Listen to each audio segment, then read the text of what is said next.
Conferencia dictada en tercera cámara el día 20 de abril de 1977 por el venerable maestro Samael Aún Beor.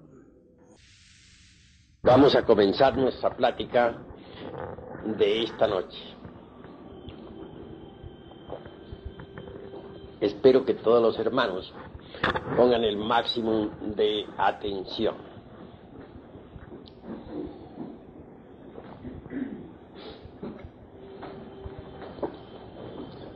Siéntate aquí. Siéntate. Bien, hermanos. En todo caso, es necesario irnos conociendo cada vez más a sí mismos, si es que en verdad queremos llegar a la autorrealización íntima del ser. Obviamente, necesitamos trabajar, como ya lo he dicho en mis pasadas cátedras, con el elemento fuego. El fuego en sí es una sustancia que ha escapado a todos los análisis químicos. Dicen los científicos que es el producto de la combustión, lo cual es absolutamente falso. Nadie sabe cuál es la naturaleza del fuego. Sabemos, por ejemplo, que en la atmósfera existe el oxígeno y el nitrógeno.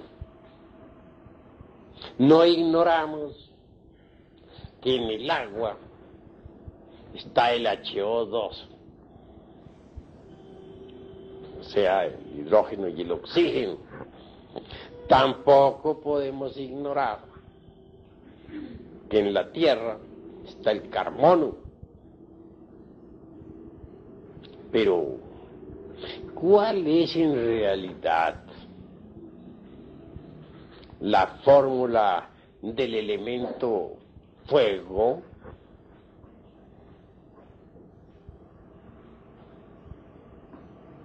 Cualquier hombre de ciencia nos hablaría del HO2, de los átomos de oxígeno y que uno de hidrógeno, que para formar agua. Pero hagamos el ensayo con el HO2. Y tratemos de unir los átomos de oxígeno e hidrógeno, tal como está en la fórmula, en un laboratorio, a ver si es cierto que resulta agua.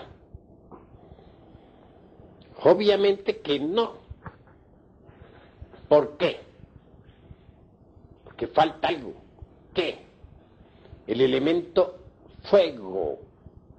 Entonces la fórmula del HO2 está incompleta. Eso es obvio. Así que el fuego escapa a todo. Una simple llama de estas que tenemos ahí, una veladora, sería suficiente como para que incendiáramos el mundo y ella permanecería impasible, ni aumentaría un átomo más ni un átomo menos.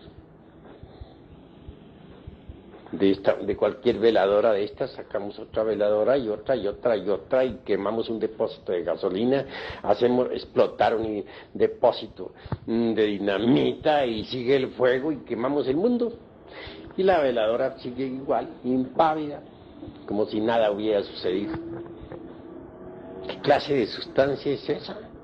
Que se burla de los químicos y que hace tantos prodigios. Sin embargo, permanece la misma, impasible. Realmente que la sustancia del fuego es divina. Ahora, a nosotros, como les decía a ustedes en pasada plática, solamente nos interesa la parte oculta del fuego, la llama de la llama, la asignatura astral del fuego, que es lo divinal. Es eso que vemos ahí en la cruz, ese INRI, Ignis natura renovatur integral. El fuego renueva incesantemente la naturaleza.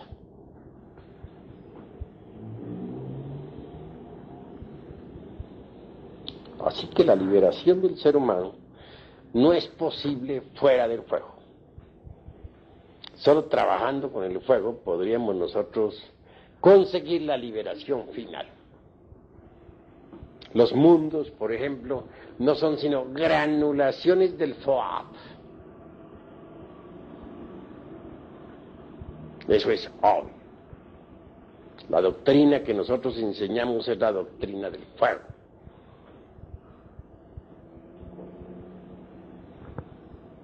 Los libros que hemos escrito han sido con carbones encendidos. Y entre el crepitar incesante de las llamas, hacemos llegar el conocimiento secreto a la humanidad. Bien sabemos que tras del fuego hay maravillas. Una vez a un elemental grandioso del fuego se le preguntó, ¿qué hay más allá del fuego? Respondió, eso es cosa que nosotros ignoramos. Dios es un fuego devorador, dice San Pablo. Y así es.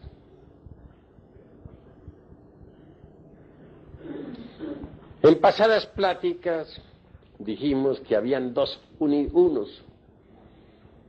El incognoscible a Elohim y el cognoscible Elohim. A Elohim es la seidad incognoscible e inmanifestada. En cuanto a Elohim o Elohim, es el ejército de la palabra, el ejército de la voz. Es como la estrella solar, como el sol espiritual, sol sagrado absoluto, que sale de entre las entrañas del incognoscible. El ejército de la palabra emana pues del sol sagrado absoluto. Pero el sol sagrado del absoluto y el ejército de la palabra, que son uno, que ha salido de entre las entrañas vivas del incognoscible. El ejército de la palabra es fuego, es el foaz pluralizado. Mas no debemos olvidar que la variedad es unidad. El ejército de la voz está constituido por todas esas millonadas de Dian Chuangs, creadores del universo. Y todos ellos son llamas de fuego ardiente. Pero vean ustedes qué grandioso es ese despliegue de Brahma, ese despliegue de la divinidad, ese despliegue del gran fuego universal. ¿Cómo de lo incognoscible emana el demiurgo arquitecto del universo, que es fuego? Ahora bien, todo ese ejército de la palabra, todo ese ejército de los Dian Chuangs, obviamente están numeralizados, clasificados en grupos, de acuerdo con las ideas cósmicas universales. Ellos son números vivientes, creando y volviendo nuevamente a crear.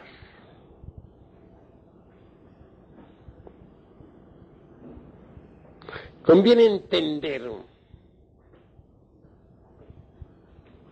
que de entre el seno del incognoscible ha brotado realmente el Logos, el demiurgo, el sol estelar, espiritual, el ejército de la palabra. Y a su vez, de ese Logos múltiple, como una llama compuesta de muchas llamas, emana Atman el inefable. Atman es el íntimo en cada uno de nosotros. Nuestro espíritu divino e innombrable. A su vez de Atman se desprende Buddhi. ¿Y quién es Buddhi? Buddhi es la conciencia superlativa del ser. Buddhi es Eros, es Foat, como mensajero de los dioses.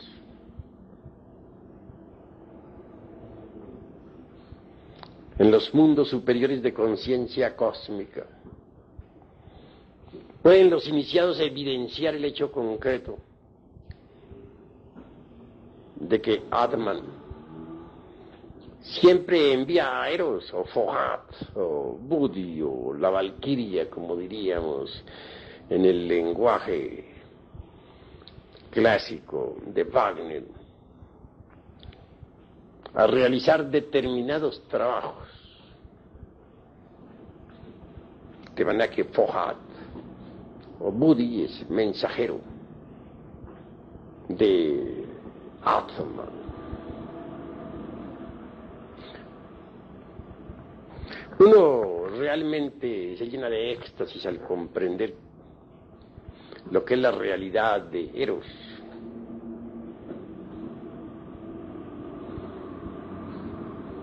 Uno se admira al ver a las valquirias de los Mahatmas trabajando en los mundos superiores de conciencia cósmica, llevando mensajes en todos los rincones del universo, inefables, damas de indescriptible belleza. Las valquirias trabajan en los templos. Las valquirias entregan mensajes. Las valquirias ayudan a los Mahatmas. Ellas son el Fohat, mensajero, el Eros, extraordinario, que palpita en cada uno de nosotros. ¿Qué sería de nosotros sin Eros? ¿Podríamos acaso realizar la gran obra del Padre? Nosotros necesitamos de Eros para poder desintegrar los agregados psíquicos inhumanos que en nuestro interior cargamos. Así pues, la estrella que se ha desprendido del sagrado sol absoluto es el demiurgo creador del universo. Es la llama de la cual salen las 7 llamas santas. Esa llama es triple, pero de ella salen las 7 llamas. Es decir, de la llama triple sale el eterno Heptaparaparchino. Del 3 sale el 7. De la misma forma en que nosotros, con 3 velas ahí encendidas en el altar, podemos encender 7. Así también 3 formando una llama de 3 pábilos es el Logos, El logos como santo afirmar, el logos como santo negar, el logos como santo conciliar. Pero de esa llama triple se desprende el eterno Heptapara Parchinoch, las 7 llamas. Atman, Buddhi y Atman Buddhi forman la mónada divina interior de cada uno de nosotros. Luego sigue el mana superior o alma humana, lo que de humano tenemos. Después viene esa mente que tenemos para pensar, que desgraciadamente está enfrascada entre los múltiples agregados psíquicos que constituyen el mí mismo, el sí mismo, el yo mismo, motivo por el cual decimos que no tenemos una sola mente, sino muchas mentes.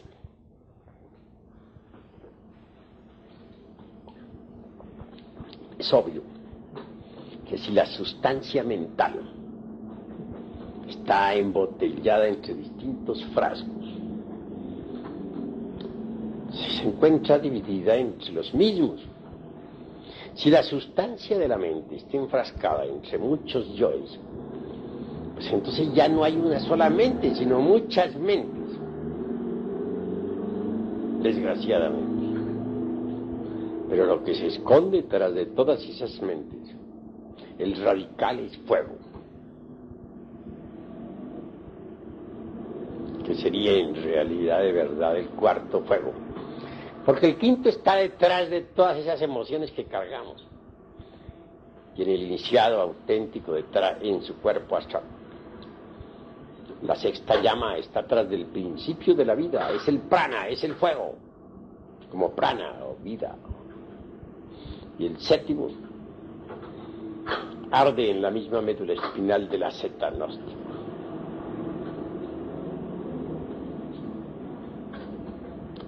En realidad, de verdad, hablando desde un punto de vista de la anatomía oculta, diríamos que existen 7 serpientes, 2 grupos de A3 con la coronación sublime de la séptima lengua de fuego que nos une con el uno, con la ley, con el Padre.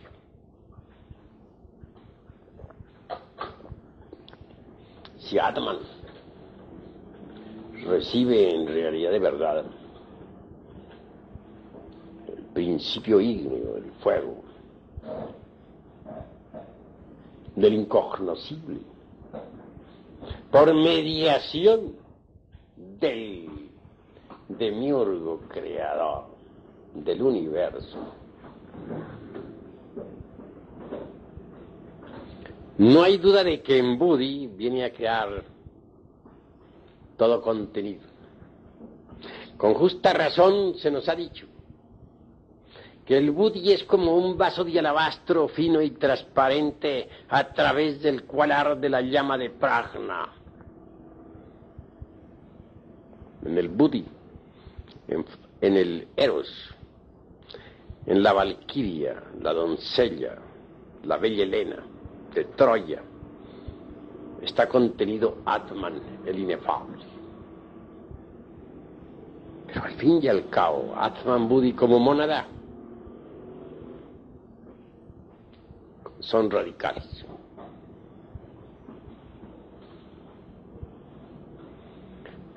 En una pasada cátedra dije que teníamos que trabajar con los 7 radicales.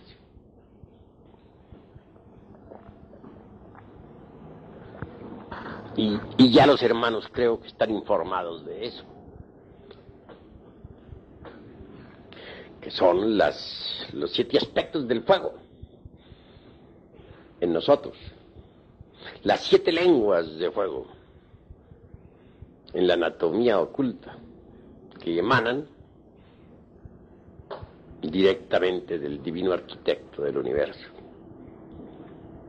Eso es obvio y así hay que entenderlo. La seidad en sí misma, incognoscible, es lo fundamental. De ella emana el fuego. Sat es seidad. Y de la seidad emana el fuego. es decir, el demiurgo arquitecto. Pero hay un punto sobre el que yo quiero recalcar esta noche, que si bien es cierto que el santo afirmar, el santo negar y el santo conciliar, es decir, el logo interior de cada uno de nosotros, es radical. Es el Buda íntimo de cada uno de nosotros, porque cada cual carga su Buda íntimo, aunque no lo haya encarnado. Ese Buda íntimo, a su vez, emana de Adi Buda. Y Adi Buda es el incognoscible. Individualizando, diríamos que cada uno de nosotros tiene su Adi Buda en el incognoscible espacio abstracto absoluto. De él emana nuestro logoi, y estoy ya particularizando y concretando. Y del logoi a su vez emanan los 7 aspectos del Foat, del fuego. Cuando digo que hay que trabajar con el fuego, debe ser todo bien entendido. Debemos tener un poco de conciencia más grande sobre lo que es el fuego. Hay que entenderlo mejor. La madre Kundalini de que tanto hemos hablado es fuego. Es el Fohat en nosotros, en nuestra anatomía oculta. Es una variante de nuestro propio ser, pero derivado. Si necesitamos trabajar con el fuego, con ella, porque ella es la portadora del fuego. Ella, la serpiente ígnea, se revuelve aterradoramente entre los candeleros del templo. Esa cobra sagrada de los grandes misterios es fuego, que crepita entre el aura del universo. Solo ella puede reducir a cenizas los agregados psíquicos inhumanos que en nuestro interior cargamos. No es fácil cosa poder desintegrar la totalidad de los agregados psíquicos. Piensen ustedes en que se procesan estos agregados en 7 niveles del ser. Hay santos que han logrado desintegrar agregados hasta en 5 y 6 niveles. Muy raro es aquel que logre desintegrar los agregados psíquicos en los 7 niveles del ser. Resulta que en los últimos niveles, especialmente en el 7º, tales agregados se vuelven terriblemente sutiles y suelen ser espantosamente difíciles. Si el iniciado no es lo suficientemente comprensivo, puede fracasar en la gran obra. En los niveles superiores del ser existen cosas que sorprenden. Las máximas morales no sirven para el 7º nivel de trabajo, ni aun para el 6º. Los códigos de ética salen sobrando. Los conceptos que uno tenía basados en interpretaciones meramente superficiales sobre las sagradas escrituras quedan destruidos, etcétera. El iniciado tiene que independizarse no solamente de las fuerzas del mal, sino también hasta de las fuerzas del bien. Tiene que pelear contra las potencias del mal y contra las potencias del bien.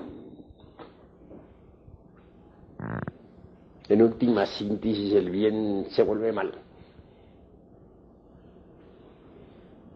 Y muchos aspectos que parecían del mal se vuelven bien. Y hay que pasar más allá del bien y del mal. Y conocer lo bueno de lo malo y lo malo de lo bueno. Las estructuras dogmáticas de la ética convencional, en el fondo solo servirían de escollo para el que marcha por la senda de la autorrealización.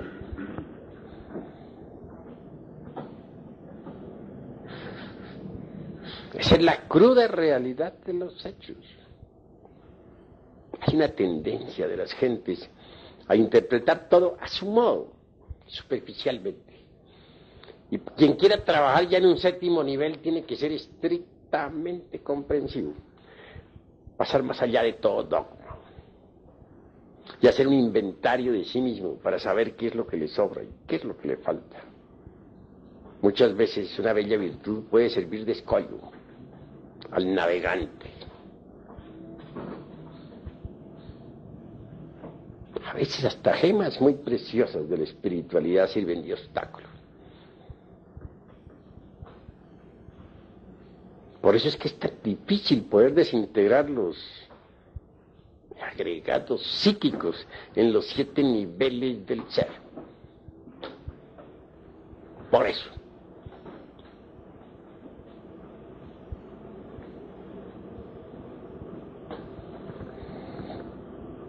Por otra parte, hay que aprender a manejar los 5 cilindros de la máquina orgánica. Que los agregados que tenemos están relacionados con los 5 cilindros de la máquina orgánica. ¿Cuáles son esos 5 cilindros? Centro intelectual, ¿dónde está? Ya sabemos que en el cerebro. Centro emocional, ¿dónde está? El corazón, plexo solar, sistema y centro del sistema nervioso gran simpático. Centro motor, ¿dónde está? Parte superior de la espina dorsal. Centro inferior instintivo, ¿dónde está? En la parte inferior de la espina dorsal. Y el centro sexual, en el sexo. Hay agregados psíquicos del centro intelectual, como los hay del emocional, como los hay del motor, como los hay del instintivo, como los hay del sexual. Eso es obvio. Y uno tiene que estudiar los agregados psíquicos en cada centro, a ver cómo se comportan. Es cuestión de autorreflexión y experiencia directa, observación psicológica, etcétera. En todo caso, no puede ser desintegrado un agregado sin ayuda de la Divina Madre Kundalini, la cobra de los grandes misterios.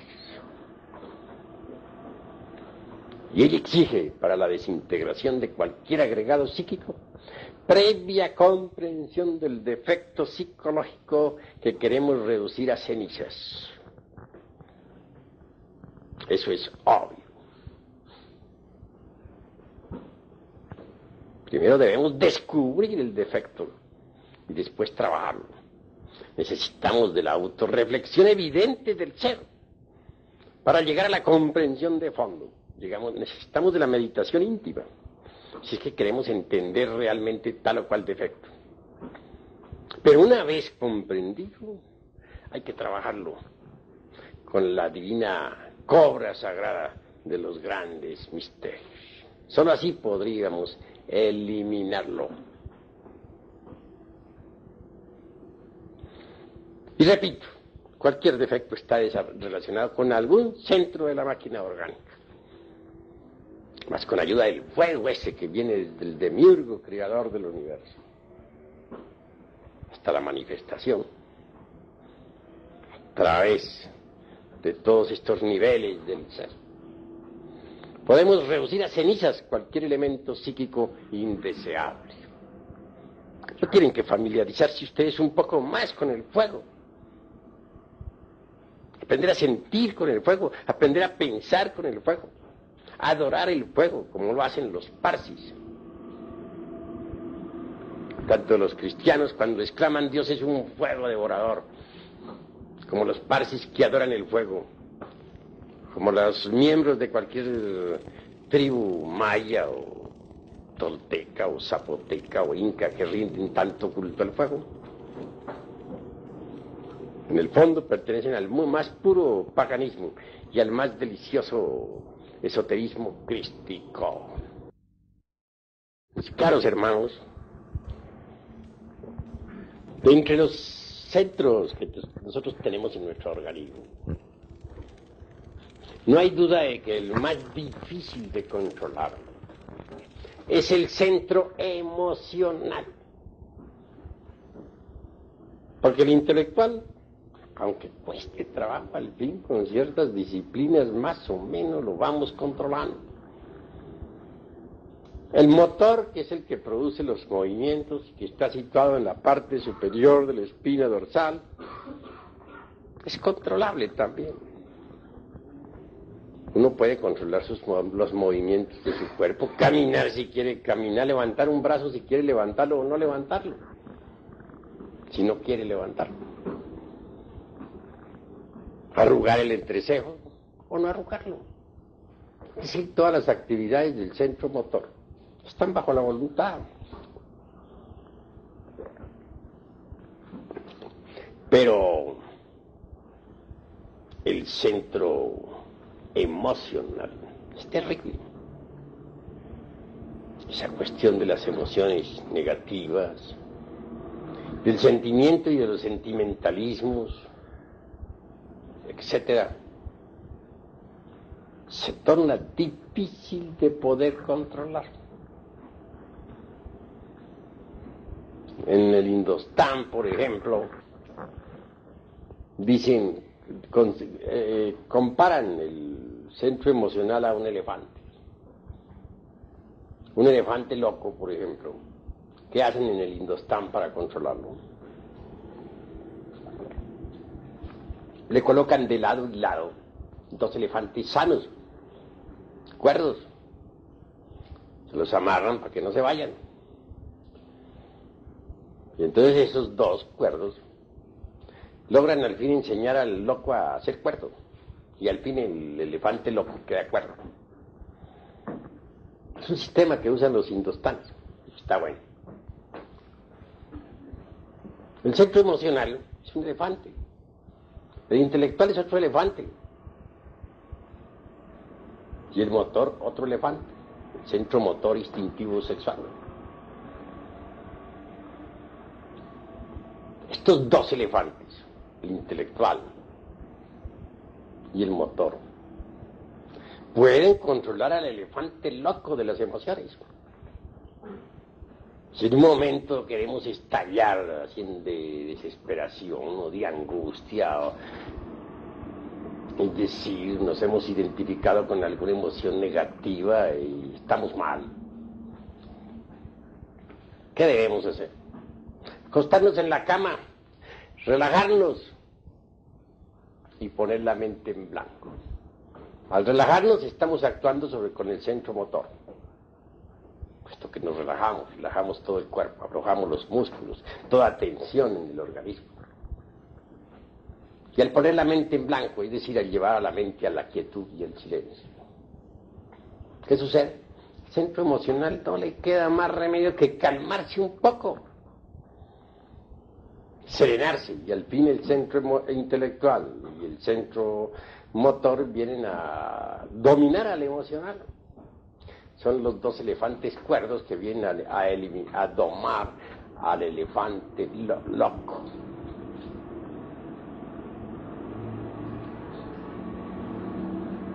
También es posible controlar a las emociones inferiores mediante las emociones superiores. Hay mucho tipo de emociones inferiores, ustedes lo saben muy bien. Se muere un familiar, gritamos, lloramos, nos desesperamos. ¿Por qué? Porque no queremos cooperar con lo inevitable, y ese es lo peor de lo peor. Uno en la vida debe aprender a cooperar con lo inevitable. No nos conformamos porque se nos murió un ser querido. Y gritamos llenos de angustia y no aceptamos. Y vemos el cuerpo entre el féretro ahí, sin embargo no nos parece que esté muerto. No lo creemos. No es posible para nosotros que ese ser haya muerto. Y entregamos a la angustia y a la desolación. Es terrible eso. ¿Cómo podríamos dominar ese estado? De dos modos. O lo uno, podríamos apelar al par de elefantes, el centro motor y el centro intelectual. Relajar el cuerpo y poner la mente quieta y en silencio. Ese sería un sistema. Otro, podríamos nosotros apelar a una emoción distinta, una emoción superior. Tal vez nos haga mucho bien en esos momentos escuchar una sinfonía de Beethoven o la flauta encantada de Mozart. Sumergirnos llenos de emoción en profunda meditación, reflexionando sobre los misterios de la vida y de la muerte. Entonces, mediante una emoción superior, controlamos a las emociones inferiores y anulamos el dolor que nos da la muerte de un ser querido. Eso es obvio. El centro emocional es muy interesante, pero nosotros tenemos que adueñarnos de las emociones inferiores, controlarlas, someterlas. Y eso es posible, de acuerdo con nuestra didáctica. Las emociones inferiores causan mucho daño. Emociones inferiores como los toros, emociones inferiores como el cine, emociones inferiores como las orgías de las grandes pachangas, emociones inferiores como el de que se saca la lotería, o el que se emociona por una noticia del periódico sobre una guerra o sobre tantas cosas que hay en el mundo. Emociones inferiores como las que da el tequila, emociones inferiores como las que desarrollan las gentes en todas sus bestialidades. No sirven sino para fortificar los agregados psíquicos inhumanos que en nuestro interior cargamos y crear nuevos también, además. Es necesario eliminar las emociones inferiores mediante las emociones superiores. Eso es posible. Aprender a vivir una vida edificante y esencialmente dignificante. Eso es fundamental. De lo contrario, no sería posible progreso alguno. ¿Cómo? ¿De qué manera? También necesitamos de ser más sinceros con nosotros mismos, a fin de desarrollar el centro emocional superior y liberarnos de las emociones meramente negativas y superficiales. Hay gente que es cortés con nosotros, son decentes. Hay gente que le brinda amistad a la otra gente. Pero ese es el aspecto público o exotérico, dijéramos. Pero eso no es todo. Sabiendo que tenemos una psicología interior, no basta solamente sabernos portar decentemente con otras gentes, no basta solamente la fragancia de la amistad desde el punto de vista externo. ¿Cuál es el comportamiento que nosotros tenemos internamente para con la otra gente? Normalmente, quienes brindan amistad a otra persona tienen dos facetas, la de afuera y la de adentro. La de afuera aparentemente es magnífica, pero la de adentro, ¿quién sabe? ¿Estamos seguros de que no criticamos al amigo a quien le hemos brindado tanta estimación? ¿Estamos seguros de que no sentimos alguna antipatía por algunas de sus facetas? Estamos seguros de que no lo estamos atrayendo a la cueva esa que tenemos de la mente para torturarlo, para hacer escarnio de él, mientras le estamos sonriendo dulcemente. ¿Cuántas gentes que estiman a alguien en su interior no dejan de criticar a aquel alguien a quien estiman, aunque no exterioricen sus críticas, y hacen escarnio de sus mejores amigos, aunque sonrían dulcemente en presencia de ellos? Realmente debemos ser más completos, más íntegros. Tratemos por un momento de poner en igualdad de marcha a dos relojes, al de afuera y al de adentro, al exterior y al psicológico, que marchen en perfecta armonía el uno y el otro, porque de nada sirve que nosotros estemos portándonos bien con nuestras amistades, que estemos brindándoles nuestro cariño, si por dentro nos estamos haciendo escarnio de ellos, si por dentro los estamos criticando, si por dentro les estamos torturando. Es mejor que los dos relojes, el exterior y el interior, marchen al unísono, segundo a segundo, de instante en instante.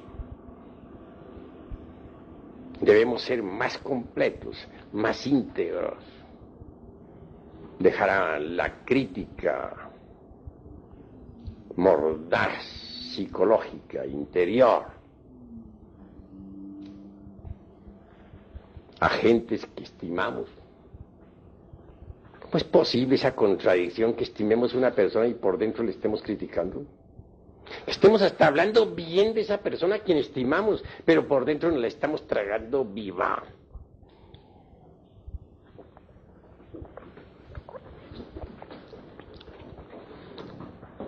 Ahora, ustedes deben saber muy bien que dentro de cada uno de nosotros vive mucha gente, todos los yoes.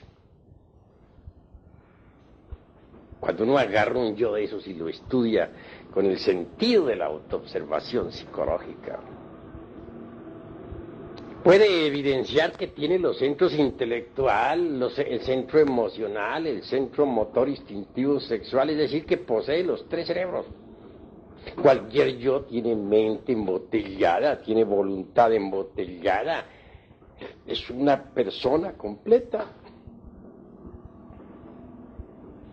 Y dentro de nosotros existen pues muchas personas, dentro de cada persona viven muchas personas, los agregados psíquicos.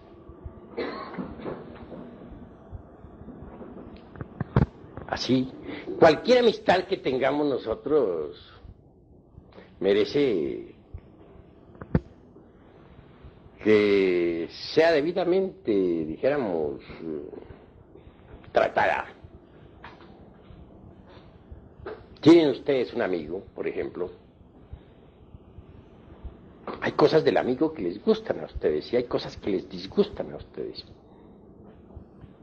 Ustedes son amigos de algún yo de su amigo, o de unos cuantos yoes de su amigo.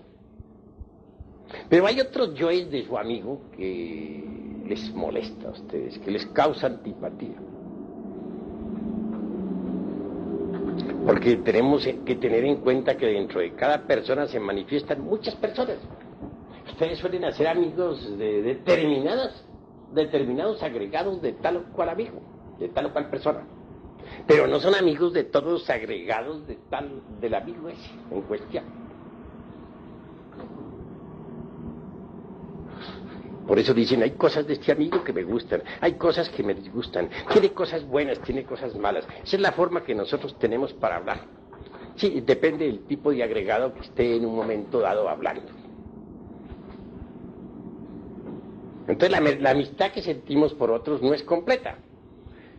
Solo sentimos amistad por unos cuantos agregados de esa persona. Pero no sentimos cariño por los otros agregados de esa otra persona.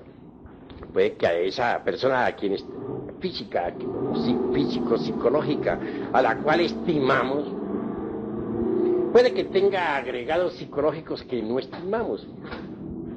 En determinadas horas dicha persona nos cae pesada, precisamente porque se están expresando otros agregados con los cuales no tenemos amistad.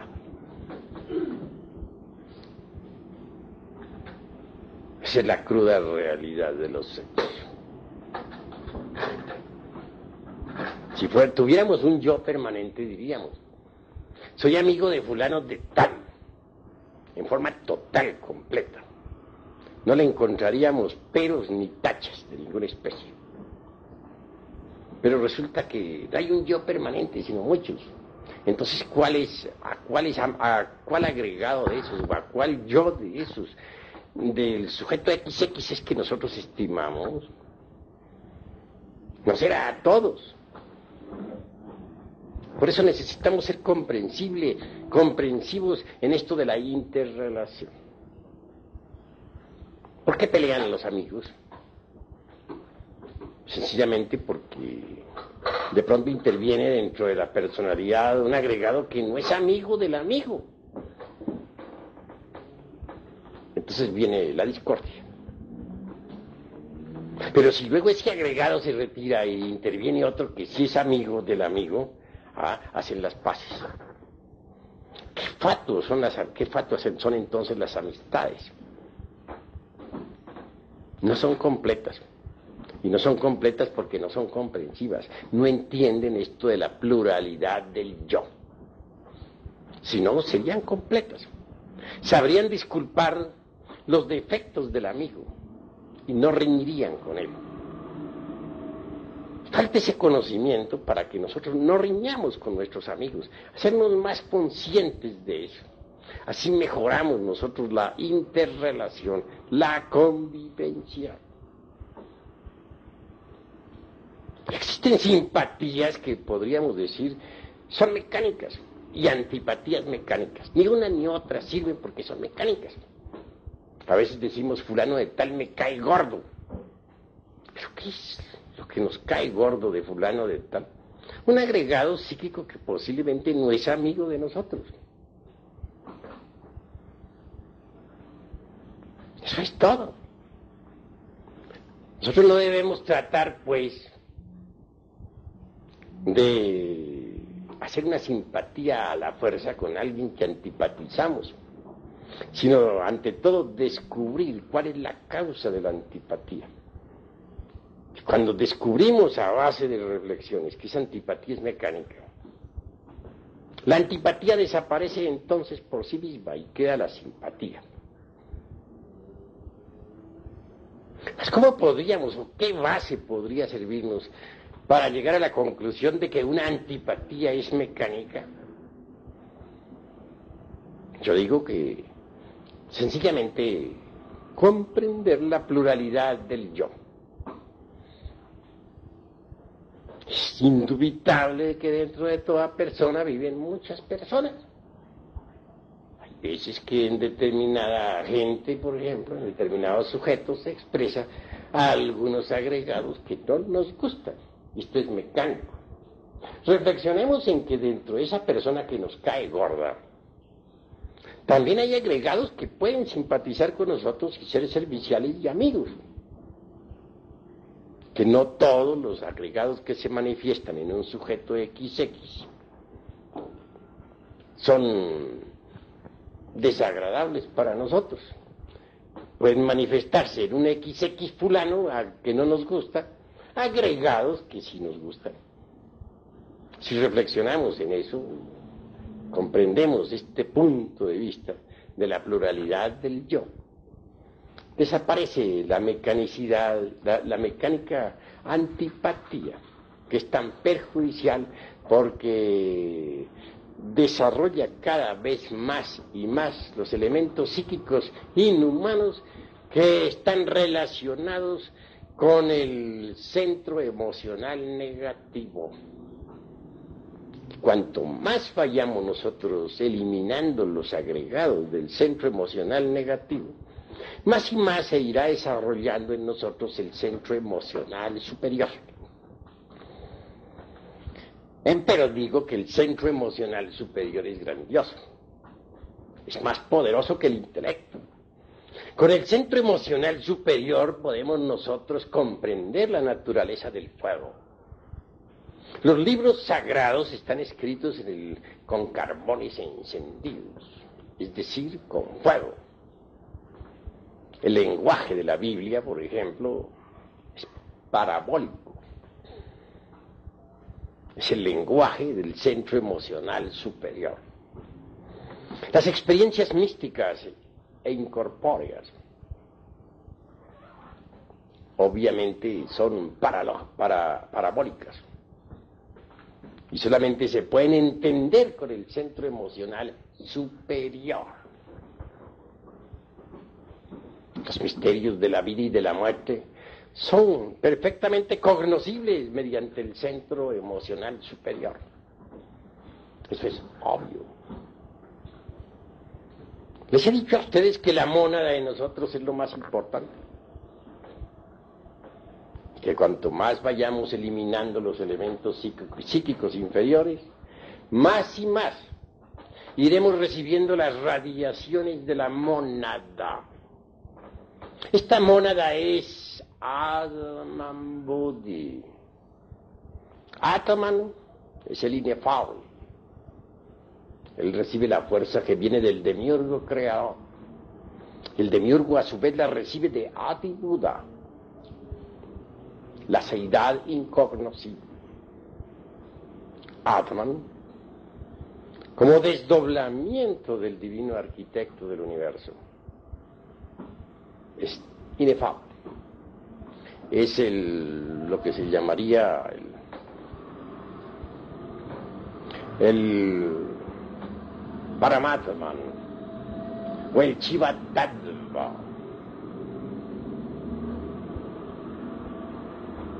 Buddhi, a pesar de que es tan espiritual, resulta más corpóreo, dijéramos, más concreto que Atman.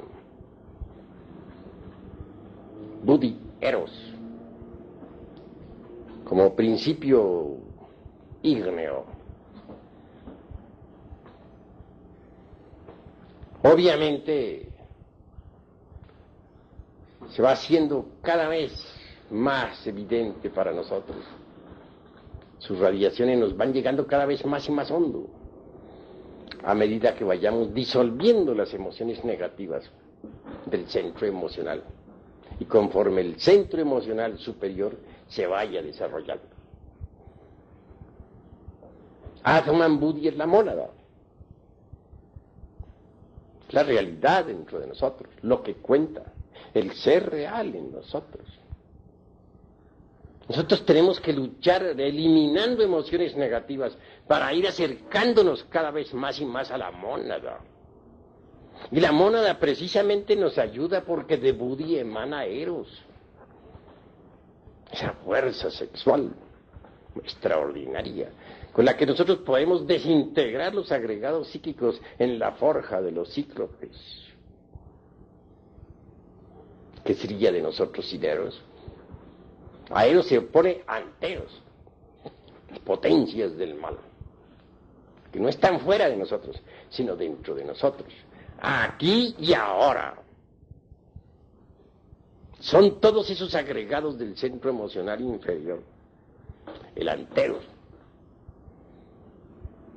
Si eliminamos las emociones negativas y desarrollamos el centro emocional superior, iremos penetrando cada vez más en la esencia del fuego. Nos iremos acercando más y más a nuestra mónada interior que siempre nos ha sonreído. No olviden ustedes que el centro emocional, en su principio, es puro, radiante. Las emociones inferiores, ubicadas en las partes o en los puntos del centro inferiores del centro emocional, constituyen el emocional inferior. Pero si eliminamos las emociones inferiores, entonces queda todo perfecto, como una flor de loto deliciosa, el centro emocional superior. En todo caso, Atman es el rayo que nos une al Logos y al Adi Buda. Y la fuerza de Adi Buda y del Logos interior llega a Atman y en Buddhi queda contenida. Pero el acercamiento a Buddhi es imposible mientras nosotros tengamos emociones negativas. En otros términos, el acercamiento a la mónada se hace difícil si continuamos con las emociones inferiores. No debemos aceptar emociones inferiores dentro de nosotros. Debemos cultivar las emociones superiores, la música. Debemos escuchar a Beethoven, debemos escuchar a Mozart, a Liszt, a Tchaikovsky. Debemos aprender a pintar, pero que los cuadros que pintemos no sean infrahumanos. Debemos verter en ellos nuestros sentimientos más nobles.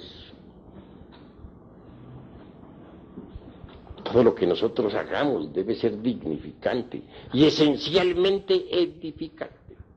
Uno se llena de éxtasis al contemplar las columnas corintias de los tiempos antiguos, los mármoles de Roma y de Atenas, las esculturas magníficas de una Isis morena en la tierra de los faraones, o de un Apolo, o de la Venus del Milo, o de la casta Diana. Uno se llena de éxtasis, vibra con emoción superior al escuchar, por ejemplo, la lira de los tiempos antiguos, o al entregarse a la meditación profunda entre el seno de la naturaleza, o al pasearse por las ruinas de la antigua Roma, o al caminar por las orillas del Ganges, o al caer de rodillas ante el gurú entre las nieves perpetuas de los Himalayas. Entonces vibra la emoción superior. En los tiempos antiguos, allá en la Lemuria, en las épocas en que los ríos de agua pura de vida manaban leche y miel, cuando todavía la lira de Orfeo no había caído sobre el pavimento del templo hecha pedazos, el centro emocional superior vibraba intensamente en cada ser humano. Esa era la época de los titanes, la época en que los seres humanos que poblaban la faz de la tierra podían ver el aura de los mundos y percibir más de la mitad de un joltapannas en las tonalidades del color. Bien sabemos que un joltapannas tiene más de 5 millones de tonalidades. Pero cuando el centro emocional inferior se desarrolló con las pasiones violentas, con la lujuria, con el odio, con las guerras crueles entre hermanos, entonces ese sentido se atrofió. Quedó metida la humanidad dentro de este mundo tridimensional de Euclides. Ha llegado la hora de entender que solo mediante el centro emocional superior es posible penetrar más profundamente dentro de nosotros mismos. Si nosotros procedemos rectamente, si aprendemos a vivir, si aprendemos a relacionarnos con nuestros semejantes en una forma bella, entonces nos acercaremos más y más a la mónada sagrada. Distintos chispazos de conciencia cósmica nos irán sorprendiendo, se irán haciendo cada vez más continuos, hasta que al fin un día tengamos todos, en realidad de verdad, la conciencia despierta, la conciencia superlativa del ser. Buddhi. Ese día seremos dichosos.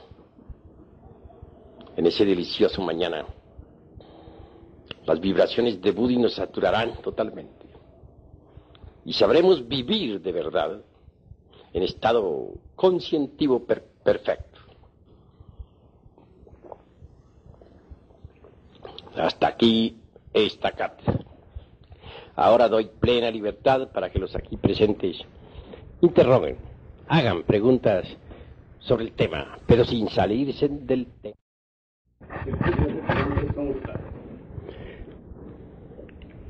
Ya ves tú cuán fácil es tergiversar la enseñanza. Tú lo haces con el corazón sencillo y sincero, pero después que tú digas eso, otro fulano la tergiversa un poquito más.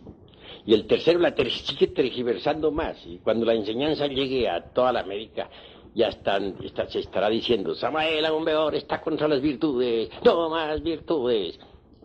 Así se tergiversa la enseñanza. Y así se ha tergiversado la enseñanza de todos los hermanos mayores que han ayudado a la humanidad. ¿Qué quedó del budismo? ¿Me puedes decir tú? Gautama Sakyamuni habló contra el abominable órgano Kundartiwadar. Toda su doctrina fue contra las malas consecuencias de ese abominable órgano. Hoy tenemos un evangelio budista deformado completamente. Ya nada, casi nada queda del budismo antiguo. Todo ha sido deformado. No estoy pronunciándome contra las virtudes, aclaro. Debemos pensar correctamente. El agua es útil, es magnífica, es buena en el lavamanos, es buena en su recipiente, en el baño. Pero ¿qué dirían ustedes del agua metida en la sala, inundando las recámaras? Ya cambiaría todo, ¿verdad? Sería mala. El fuego está bueno en la cocina. También está magnífico ahí en las veladoras. Pero si el fuego en este momento estuviera quemando esta casa y llegaran los bomberos, ¿qué diríamos? Sería una calamidad, ¿verdad? Así toda virtud es buena en su lugar, pero fuera de su lugar es mala. Un misionero, como ustedes, está bien que dé las enseñanzas, que las divulgue por todas partes. Pero ¿qué tal que ustedes, en vez de divulgar las enseñanzas, entre las distintas gentes, por ahí en las calles, o en los lumiciales, o en las casas de familia, se fueran a los prostíbulos a divulgarla? ¿Estaría correcto eso? Sería malo, ¿verdad? Entonces el misionero se convertiría en ¿qué? Un malvado, ¿verdad? Muy bien. Pero no quiere decir que el misionero sea un malvado. Todo depende del uso que haga de sus virtudes. El dinero en sí mismo no es bueno ni es malo. Todo depende del uso que se haga de él. Si se emplea para el bien, es bueno. Si se emplea para el mal, es malo. Lo mismo son las virtudes. Son preciosas, son gemas inefables. Es claro que cada defecto psicológico eliminado deja el puesto libre para la cristalización de una virtud. Pero las virtudes fuera de su lugar son malas. Con ellas se puede hacer mucho daño también. No solamente a los demás. Uno puede dañarse a sí mismo con sus propias virtudes si no las sabe manejar. Quiero que entiendan esto los hermanos con una claridad perfecta. ¿Qué dirían ustedes, por ejemplo, de la violencia? ¿Será buena la violencia o no? ¿Qué me responden? ¿Cuál sería la respuesta? Está más lógico aquello, esa respuesta que da. La violencia, si se aplica con sentido de defensa, es bueno para uno. Y si se aplica en una forma excesiva, entonces ya se perjudica a nosotros mismos. En sustancia está correcto lo que tú estás diciendo, más hay que detallarlo. Obviamente, la violencia a la violencia conduce y no es aconsejable. Pero tengamos esto. Un hombre tiene su esposa y tiene sus hijos. Vive en su casa.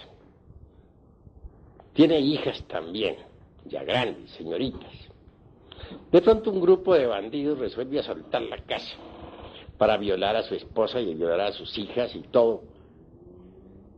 Incendiar la casa y robar. Pero allí hay un hombre, el marido. Él siente cuando los bandidos penetran en la casa, es consciente de eso. Pero en vez de empuñar un arma para la defensa de su hogar, bendice a los bandidos, porque está en el camino, está en la senda. Que Dios os bendiga, hermanos de mi alma. No cometáis ese crimen tan horrible de violar a mi mujer mientras se la están violando, de violar a mis hijas mientras se las están violando, de robar mis dineros mientras están atrapando los últimos, de incendiar mi casa mientras ya le están metiendo fuego. No hagáis eso, hermanitos, porque tendréis mucho karma por pagar. Sin embargo, yo estoy dispuesto a bendecirlos a todos ustedes. Bueno, cometen, supongamos que salga vivo de esa contienda porque los bandidos se compadezcan de él.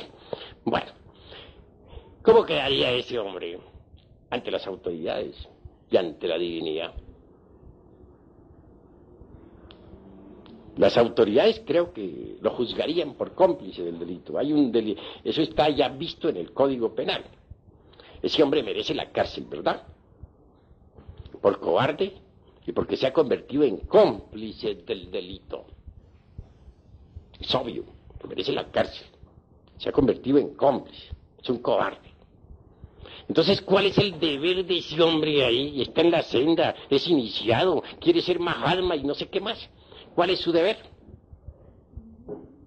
Pues morir en el campo de batalla, defender su familia como de lugar, morir peleando, pero morir, si le tocó morir, morir, cumpliendo con su deber de hombre. Ese es su deber. ¿O qué diríamos, por ejemplo, de un militar? Y aquí tenemos a nuestro hermano, teniente coronel Moisés Rodríguez Tapias. ¿Qué diríamos, por ejemplo, qué diría nuestro hermano que es militar? Que de pronto la patria está amenazada, vienen los gringos a invadirnos, a saquear, violar, incendiar, robar, y el ejército dice, no, ya no peleamos más, Dios bendiga a todos estos invasores, si queman, allá será su karma, que Dios los bendiga, nosotros no peleamos, se cruzan de brazos a dar bendiciones y a orar por los bandiditos que están atacando. ¿Qué se diría de un ejército así? ¿Cómo? Alta traición. Eso es obvio. Alta traición. Condenable no solamente por los jueces de la tierra, sino por la divinidad. ¿Cuál es entonces el deber del ejército en ese momento? Defender. Hay que usar las armas. De manera que las armas en sí mismas no son ni buenas ni malas, todo depende del uso que se haga de ellas. Si se emplean para el bien son buenas, pero si se emplean para el mal son malas. Todo depende. Así pues, esto de las virtudes es algo que hay que reflexionar muchísimo, porque con las virtudes también no solamente se puede dañar a otros, sino dañarse a sí mismo. A ver, va a preguntar algo el hermano. Yo no he entendido en el Ramayana por qué Krishna incita a Arjuna a que pelee contra de sus parientes. No he sabido interpretar eso. Que dice que no importa que los mate, ¿verdad? Que al cabo el alma persiste, eso no lo he entendido. Bueno, que viva Krishna y con sus ánimos que le da Arjuna y que vive esa pelea contra los parientes, maravilloso. Yo mismo estoy de acuerdo, vamos a pelear contra todos los parientes, desenvainemos la espada y vamos contra todos. Pues, ¿sabes tú cuáles son esos parientes? Pues son todos los agregados psíquicos que en nuestro interior cargamos. Contra ellos hay que pelear y muy duro aunque nos duela. Son nuestros parientes, pero hay que darle chicharrón. Y ni modo. A ver, hable pues. Maestro, disculpe, ¿qué interpretación se le puede dar? ¿Cómo?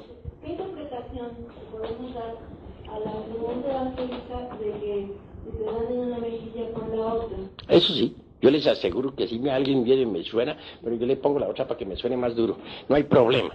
Pero si tengo un grupo de niños aquí juntos, o si estoy de guardián aquí del templo, estoy ocupando, por ejemplo, el puesto del hermano y en ese momento llegan un grupo de bandidos a darle chicharrón a ustedes, yo ahí me la juego. Para eso está la espada y si me salen adelante, bueno, yo muero en el campo de batalla. ¿Cuál es el deber de un guardián del templo? Dime a ver. Respuesta. Aún con la vida de las personas que están guardiadas. Correcto. Tú en este momento eres guardián del templo. Si en este momento alguien viene a atacarnos, vienen las multitudes, viene el vandalaje a atacar a estos hermanos, tú tienes que perder tu vida ahí si hay necesidad. Porque ese es el guardián del templo. De manera que entonces, una cosa es una cosa y otra cosa es otra cosa. Una cosa es que nosotros bendigamos a nuestros enemigos, que devolvamos bien por mal, que pongamos la mejilla derecha para que nos suenen más duro. Y otra cosa es cumplir con nuestro deber cuando llega la hora de cumplir, de defender, saber defender a los que están a nuestro cargo. ¿Entendido? ¿Hay otra pregunta? Sí, hermano. Hablando de las virtudes, se puede considerar que en muchos casos una virtud puede crear dependencia psicológica. Pero la virtud, cuando no se sabe usar, puede crear dependencias psicológicas, puede convertirlo a uno en tirano, puede hacerle a uno dar un paso en falso, etc. Por ejemplo, ¿cuántos jueces que tuvieron la virtud del cumplimiento de su deber en épocas de la Revolución Francesa enviaron a los inocentes al cadalso? Hubo verdugos que su deber era decapitar a muchos en la guillotina. Y cumplieron con ese deber que ellos tenían, con la virtud del deber, y los decapitaron. Hicieron caer en la cuchilla sobre sus pescuezos. ¿Es eso correcto? De manera que entonces, ¿qué? Hay que aprender a manejar las virtudes. No es que sean subestimables, son gemas preciosas, afloran en nosotros conforme los agregados psíquicos van siendo eliminados. Pero cada cosa en su lugar. Ya dijimos que el fuego está bueno en la cocina, pero no en la sala. Y que el agua está bien en el lavamanos, pero no está bien que invada las recámaras. Una cosa es buena, una virtud es buena en su lugar, mala fuera del lugar. Eso es todo. Hay que ser más equilibrados, más reflexivos, más maduros. Eso es obvio. Por ejemplo, la antipatía mecánica.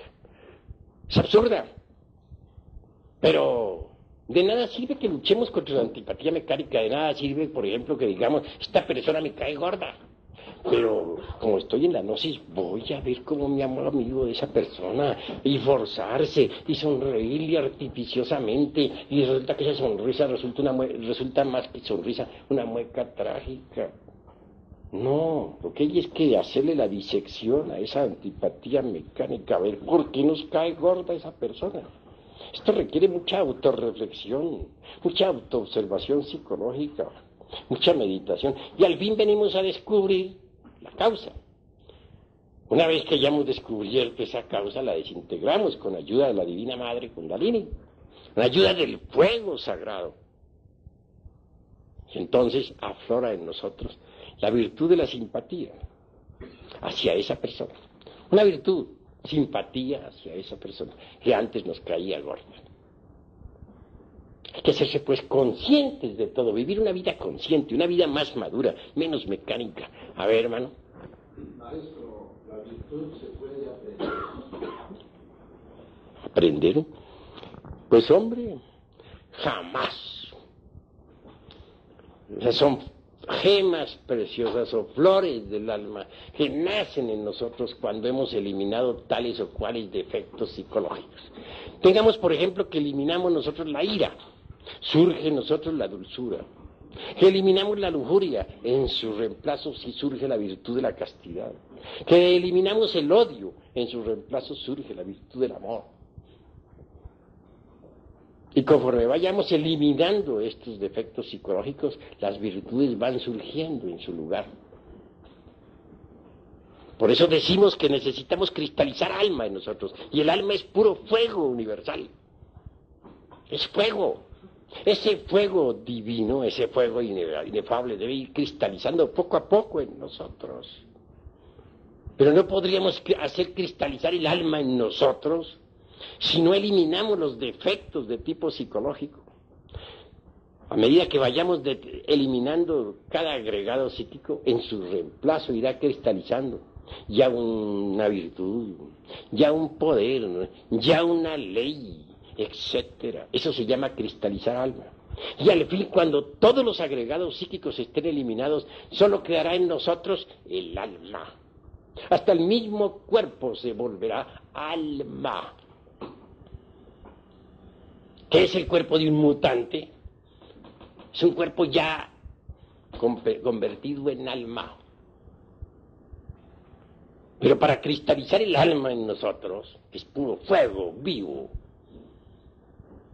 se necesita forzosamente eliminar los agregados psíquicos. Y esto solamente es posible pasando por grandes crisis emocionales. Porque esto no es cuestión meramente intelectual, no, hay que pasar, para eliminar un agregado psíquico, tiene uno que pasar por terribles arrepentimientos, llorar, desesperarse, darse contra el suelo y hasta azotarse si hay necesidad.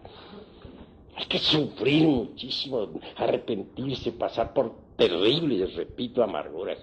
Si uno no pasa por esas crisis emocionales, pues no desintegra lo que debe desintegrar y no cristaliza las virtudes. Y no cristaliza el alma. Pero cuando uno logra cristalizar el alma y se convierte todo en alma, entonces resplandece gloriosamente. Es una llama más de la gran hoguera, ardiendo entre la aura magnífica del universo. Así nos enseña la doctrina del fuego. Y así debemos nosotros comprenderlo. ¿Alguna otra pregunta? Eros es el fuego, y la Madre Divina es fuego también en nosotros. ¿Cómo se hace para que Eros resista para llegar a lo máximo de ese fuego en nosotros, que no se nos escape como agua? ¿Qué qué? Que no se nos escape. Es que Eros es fuego, el fuego sexual, que emana de la mónada. La mónada a su vez la recibe del logos. Ese fuego erótico surge concretamente desde la Valquiria, desde Buddhi, en la manifestación. No se escapa cuando no se derrama el vaso hermético,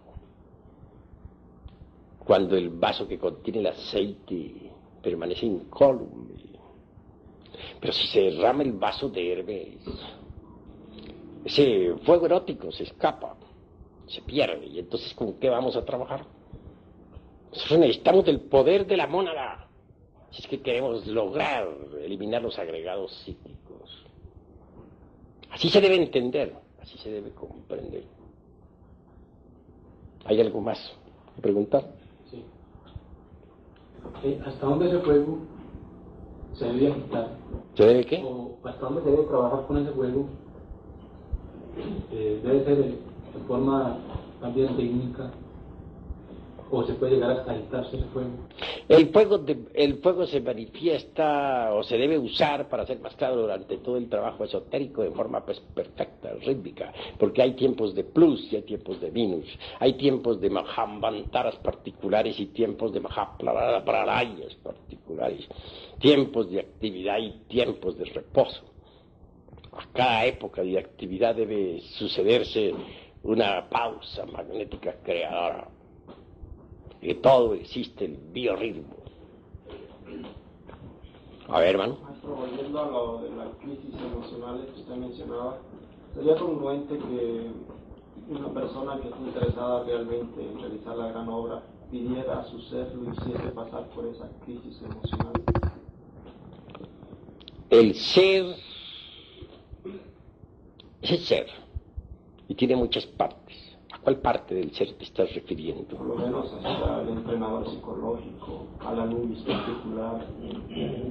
Cada parte del ser merece ser reflexionada, porque sabemos muy bien que de la llama única emanan las 7 llamas, y las 7 se multiplican por 7, y esas 7, y a su vez sigue así por otras 7, etcétera, etcétera, etcétera. De manera que, obviamente, uno solo hace una parte. Las otras partes del ser tienen que trabajar también. Eso es obvio. Cada llama está obligada a trabajar. Pero, obviamente, es la Madre Divina Kundalini, la esposa de Shiva, la obligada realmente a realizar el máximo del trabajo. Y en cuanto a las crisis emocionales, es cuestión del centro emocional superior. Es cuestión de comprensión. Cuando uno comprende lo absurdo que ha sido, cuando uno se da cuenta de que uno no es más que una piltrafa humana que no vale nada, entonces surge el arrepentimiento por todos los delitos cometidos. Y de ello deviene la crisis emocional natural, no fingida, sino sentida de verdad. Eso es todo. Cuando se dice que el agua es el habitáculo del fuego, ¿se está diciendo de que el fuego proviene del agua o es el fuego el primer elemento que le da vida a los demás elementos? El agua puedes tú analizarla. Encuentra la fórmula HO2. Pero esa H2 sin FOHAT quedaría incompleta. Hay que añadirle a la fórmula el FOHAT. De manera que entonces no podría existir el agua sin el elemento fuego, que es lo primordial, es lo fundamental. Cuando el fuego condensa, primero lo hace en aire, después en agua y por último en tierra. Tú puedes conocer los elementos químicos del agua, el HO2. Puedes conocer los elementos químicos de la tierra y saber lo importante que es el carbono. Puedes conocer los elementos químicos del aire y saber lo que es el nitrógeno y el oxígeno. Pero ¿cuáles son los elementos químicos del fuego? ¿Quién ha analizado esa sustancia? ¿Cuál es su fórmula? Hasta ahora es desconocida. ¿Por qué? Porque la expresión viva de la seidad es la reflexión del logos en el universo. De manera que del fuego sale todo. Y si no trabajamos con el fuego, desintegrando nuestros defectos psicológicos, marcharemos por el camino del error. Maestro, Lucifer, pues, el dador de luz, ¿no? ¿Qué relación tiene Lucifer en la Madre Divina de nosotros y en el trabajo en la planta? Pues Lucifer es el fuego, es el FOHAT, es el azufre de los alquimistas medievales. Obviamente es la reflexión del Christus cósmico o del Vishnu en nosotros y dentro de nosotros. Indubitablemente él desciende hasta las profundidades de sí mismo, de nosotros mismos. En cuestiones de esoterismo crístico decimos que es el diablo cuando todavía nosotros no hemos eliminado los agregados, porque en él se refleja entonces todos nuestros defectos. Pero si nosotros desintegramos nuestros agregados psíquicos, él resplandece. Y se integrará con nosotros para transformarnos transformarnos y convertirnos en mutantes.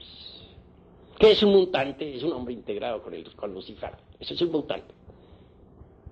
Lucifer nos da todos los poderes, nos da el elixir de larga vida, nos da el poder sobre los elementos del fuego, de los aires, de las aguas y de la tierra. Pero para que Lucifer resplandezca en nosotros, se integre con nosotros, necesita primero ser blanqueado. Por eso dicen los alquimistas medievales: quema tus libros y blanquea el latón. Hay que blanquear el latón. Necesitamos blanquear al diablo. Cada uno de ustedes tiene el diablo negro como el carbón. Horrible. Necesitan blanquearlo. Solamente lo pueden blanquear ustedes, cada uno de ustedes, desintegrando sus agregados psíquicos. El día que lo hagan, ustedes se integrarán con él y él con ustedes. Y les entregará él el tesoro escondido, el vellocino de oro. Y les dará todos los poderes. Antes no es posible. ¿Comprendido? ¿Alguna otra palabra? Cuando el arrepentimiento no surge debido a la multiplicidad del ego, tomar una determinación que para uno mismo que aparentemente puede ser mala, puede servirnos de base para comprender aquello de que hay obstáculos. Bueno, habla más claro, que no te estoy entendiendo. Barájamela más despacio, más claro, más despacio y más fuertemente. Cuando el arrepentimiento no surge más, cualquier determinación que nosotros tomemos debido a la multiplicidad del ego para, digamos, para castigarnos como lo hacía San Antonio y San Francisco, eso es que aparentemente podría ser una maldad, nos puede ayudar en el camino de la autorrealización para eliminar determinados agregados psíquicos. Bueno, en esto no hay dogmas. Lo que hay son inventarios, sumas y restas, multiplicaciones y divisiones. Hay que saber qué es lo que nos sobra y qué es lo que nos falta, sin dogmas.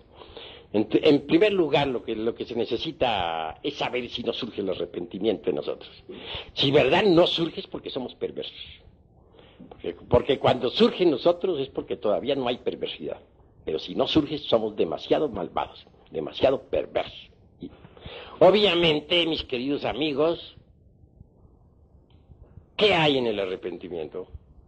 Algunos lo traducen en una forma y otros en otra forma. Hay quienes dicen que es cambiar la forma de pensar y citan términos griegos y etcétera, etcétera, etcétera, y otras tantas hierbas. Perdónenseme la franqueza, pero no estoy de acuerdo con esas concepciones.